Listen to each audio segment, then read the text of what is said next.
Alrighty, gamers, what is going on? Insanity coming at you for fanboyfeed.com with a little bit of Mortal Kombat information that is a complete update for many different types of gamers out there. For those who want to go ahead and see new gameplay, new characters, want a quick little update on how the production is going and the development, and how we are officially within, well, basically within, we're just about 30 days away now from the official launch of Mortal Kombat X on next generation consoles and PC. And that is the first bit of information I'm going to go ahead and throw on you guys. So for those of you who are still on Xbox 360 and PS3, you are not going to be able to enjoy Mortal Kombat X on your consoles because it's been officially delayed until the summertime on last gen consoles. So on April 14th, it's only going to be out on PC, Xbox One, and PlayStation 4. So if you are looking forward to this title and you want to make sure you're able to play it on day one, the time to start moving up to that next console you're wanting to get is now. So with the bad news out of the way, we got it out of the way first. Let's go ahead and jump into the great news, in which is, of course, they've officially revealed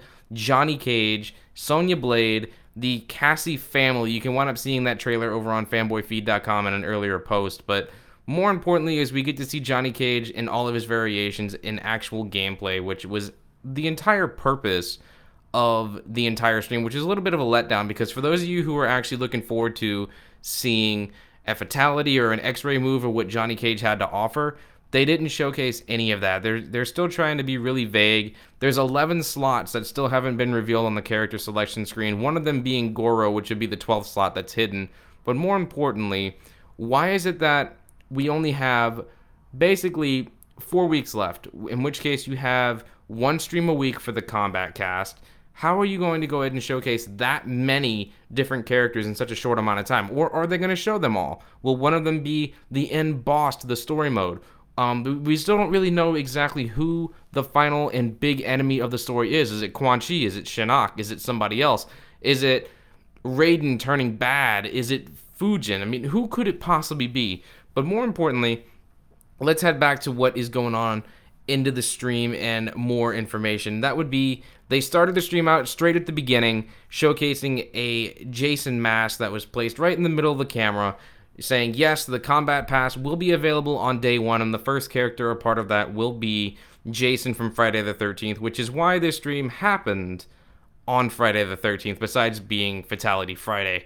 But then we got into the nitty-gritty variations, and there's 3 variations of Johnny Cage that we got to go ahead and see. You're still taking a look at right now. The Fisticuffs version, it's really slow, it's really steady. It's all about trying to make sure you activate your fist and you get the extra damage. Even when they're blocking, it takes more damage off. It winds up making some of your more special moves more powerful. If you wind up getting into the mode of danger and you're about to be, either ending a round and you're going to lose the round, or if you're going to be dying completely based off of a finish him move, fatality, whatever it may be, you wind up getting an additional throw move that you wouldn't have unless you're only in danger. So it's really interesting to see how they make each individual character and variation different from one another by adding different elements depending on how much life you have in the game. I think that's absolutely incredible. It winds up making certain situations more intimidating and more frightening for rather you be the person that you're in danger with, or you're the person dealing the damage, because if they manage to grab you with that block, it'll be a much more powerful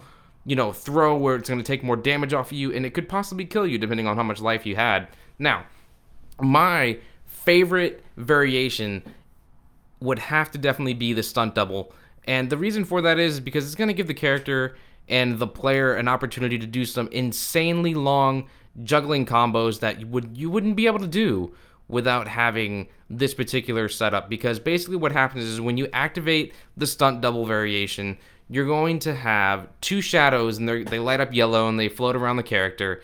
And what's going to happen is you can either start out your combo with him and then go into a regular combo and then finish the combo with your second shadow. You can wind up doing a combo, go into a shadow, do more combos, and then finish it off with a shadow. Like, it's going to be absolutely incredible to see the different variations of what people manage to come up with throughout the entire time of this particular variation, because it's just going to make some insanely long, interesting combos that you would not be able to see anywhere else, because he's going to have some really long, engaging combat situations that just can't be replicated. Now, the last and final variation that a lot of people are going to wind up trying to use is the A-list. Now, this is perhaps my least favorite of the different variations he has to offer, because this one is the one that just, it was it doesn't really offer a whole lot. I mean, it's there for the player that wants to try and mix things up, to try and make things a little bit less obvious of what you're trying to do. Now, one of the main things is, with you having 3 different variations, are you going to have to try and get into danger mode to try and do a brutality with your throw or whatever it may be? There's going to be some insane situations to try and make sure you're able to pull off any of his brutalities.